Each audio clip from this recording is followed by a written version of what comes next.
Okay, so welcome to Team GB HQ, where we are joined by James Woods. James is one of our hottest Winter Olympians ahead of next year's Games in Pyeongchang. He's a world medalist. He's a World Cup overall champion, the first Brit to ever do that. And then, a small matter of a week or so ago, won gold at the X Games. So welcome to Team GB, James. X Games, that is a lifetime's ambition. Just tell us how much that meant to you.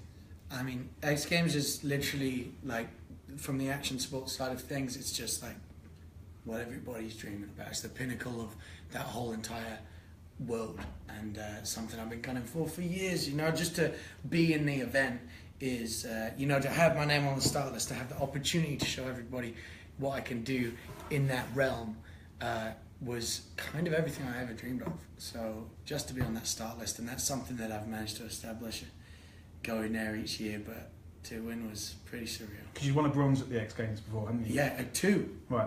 And then a whole bunch of fourth places, which is painful, and some fifth places as well. So, you know, for it all to come together on the day is like, you know, it doesn't happen. It's fairy tale stuff. You know, it's that whole luck level comes into another level. And when you you've got a big few weeks ahead, you've got you battle for the overall World Cup title, you've got World Championships, you've got the X Games in Norway as well. So, I mean, do you feel in the best possible form ahead of all those big events? Yeah, to be honest, I'm feeling pretty good. My body is quite tired. I'm taking a week off right now. It's a really busy season. There's a lot happening every single week. So, well, yeah, I'm not... Oh, excuse me. Not popular man on Valentine's Day. Yeah. I'm all right. I'm tired, and I feel pretty good. I've got this week off, and then I'm going to have another week where I'm going to go to a place I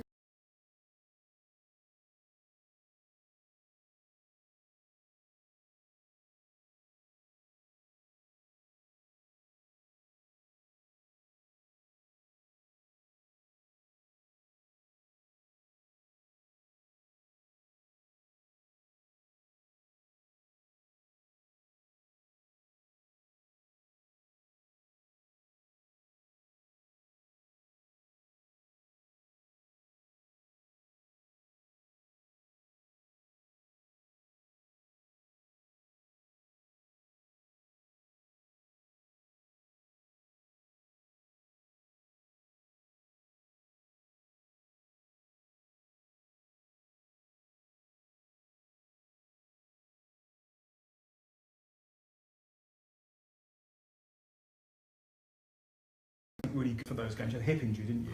You said to finish fifth and have my four best mates in front of me is really special. Is that something that's very unique to your sport, the ethos of free skiing? I think absolutely. I mean, it pains me sometimes to even think about it as a sport. Obviously, we're out here. It is a sport. We're doing our best. Everybody's away, practice, all this stuff. Like, we're in the Olympics now, which is kind of crazy to think about. You also said you didn't see yourself as an athlete sometimes. Yeah, definitely not.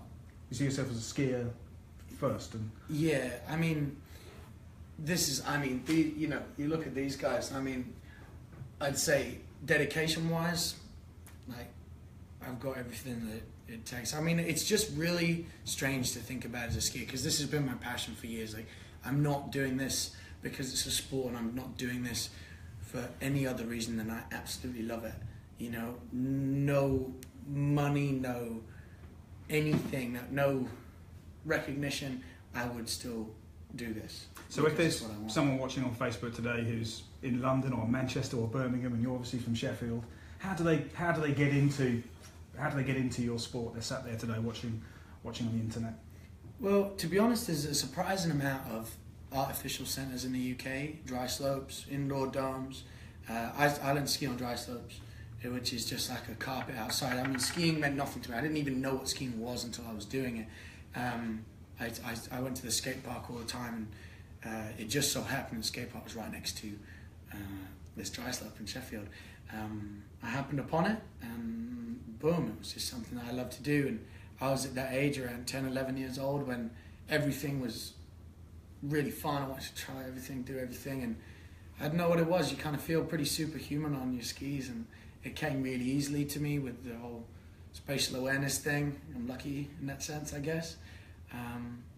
But yeah, it was just a whole environment. It wasn't just the activity that we were doing, but the environment that we were in, the people, the culture. What are some of the injuries that you picked up when you started, and what did your sort of friends and family say to you when you were throwing yourself off these ramps and doing these gravity-defying tricks? Well, obviously you start slowly. You get into it and it sort of builds up from a pretty elementary level, and you get all of that information in your brain, and kind of you're not immediately leaping out of buildings, you know what I mean? But I think, to be honest, there was a lot of like, oh, that's cool, yeah, he's enjoying doing this, and I think it hit quite quickly when it kind of went on. I was loving it. Like, for me, it was a massive progression, but I think for my friends and family, etc., it was sort of like this whole entire world that I was submerged in, and then boom, all of a sudden I was getting crazy recognition. And my parents and my brother came to an event here in London, which is called the London Freeze, a few years ago. Scaffold in big air, one of the most impressive things you're ever going to see. It's just this huge jump with snow on it and crazy fools jumping off it, you know what I mean, in the middle of London. And they came to that, and you know, seeing all those thousands of people going crazy, you know what I mean? Yeah. It sort of hit home. To hit home, you did. Oh, Roger's got a question on Facebook. It says, what's the scariest trick that you do? The one that really... Oh, there's no point getting scared, Roger. You don't get scared? No? What's the point? There's nothing that when you stand up there and you're about to sort of throw down, you know it's maybe to do something that no one's ever done before. Mm-hmm. You don't get scared at all? Yeah. Oh, you know what? That's my ethos on fear. Is sort of, what's the point, really? You know, I mean, I always think to myself, and I tell my friends, you know, when we're up there, it's always real scary, all this sort of stuff. But I always turn around to myself and say, well, if it is scary, it's kind of a really good time to concentrate.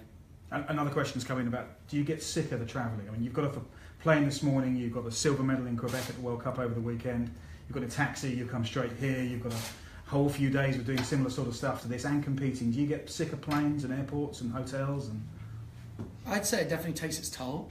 I love it. I mean, to be honest with you, like, this is what I've done at a lesser level for a long time, but this is what I've been doing for the last 10 years. Like, actually 10 years I've been living, like, I don't know, like, flip the camera, show him my apartment over there. You know, there we go, boom, we got we got my bags, that's it really. This is where I'm living. I'm based here right now, I just rolled down. But it takes its toll, but I love it, you know. I get to ski all over the world. I get to take breaks whenever I want to take breaks. I love going surfing. I don't have the responsibility or some routine that I'm sick of. I mean, to have anything, I think you've got to sacrifice something, but I wouldn't change anything right now. I love it. And going back to sort of 3 years ago, tired, you are tired. Going back to 3 years ago in Sochi, what did you learn from that first Olympic experience of Sochi and that fifth place? What did you learn about the games looking ahead to next year?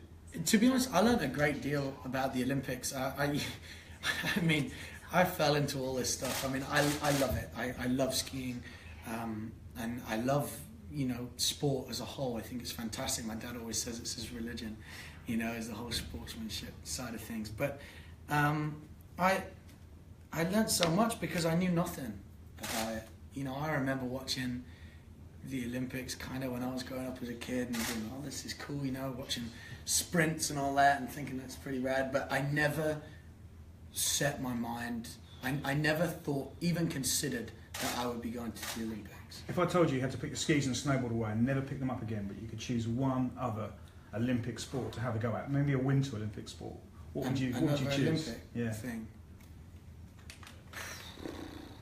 That's tough, man. I mean, you're a sort of thrill seeker or that stuff.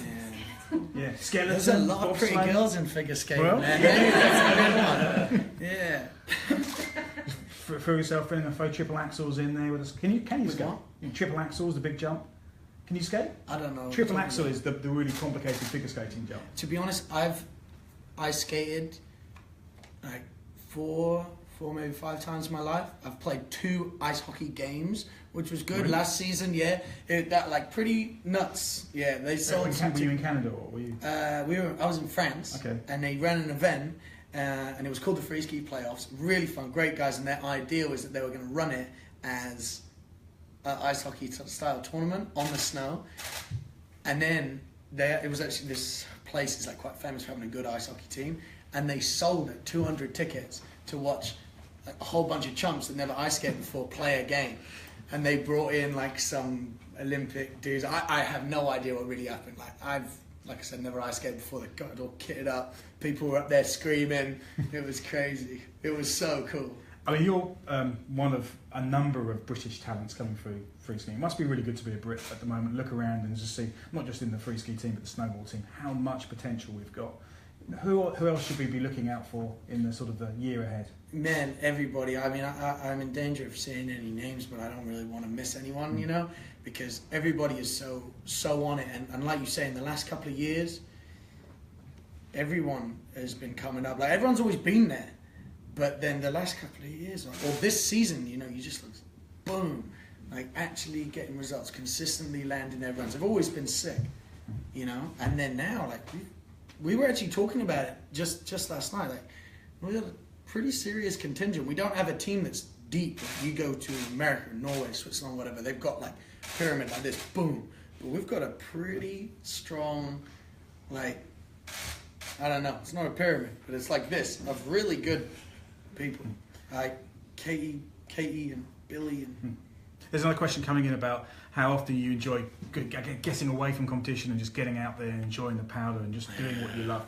Is that when you really come alive? Maybe at the end of the season when all the competitions are over? Is that the time you're looking forward to? To be honest, like I'm every day as it comes, like, because it's all so cool. I love competing. I really do. It's a matter of like, you know, you rock up, you get taken care of, all your mates are there, you get to shred a good course of yourself, you know, it's amazing. I love everything that comes with it. I get out to the mountain as much as I possibly can, you know, but it's quite a balancing act. Like, when the competitions aren't on, I struggle to find a focus on what I'm going to do. I will go out and I'll shred, and I love it, like being on the mountain. I'll have the best day just cruising on the piste, if you know what I mean. But I always like to have a mission. So competitions are quite good for my demeanour. Is that the right word? What do you mean? I don't know. Like, I'm quite, let's go. Do you like the competition? Because there are some who don't like the competition. They do. I love doing competitions. It's very fun. I mean, it's terrible. Like, it's sort of, it's so much adrenaline, so much up and down all the time. And I'm up and down anyway, you know. I'm like, but you know, you land a run, you're up here, you fall on a run, and then you got pressure. It's like, I've got to land right now, or everything's over. My life's going to end. You know, it's quite exciting.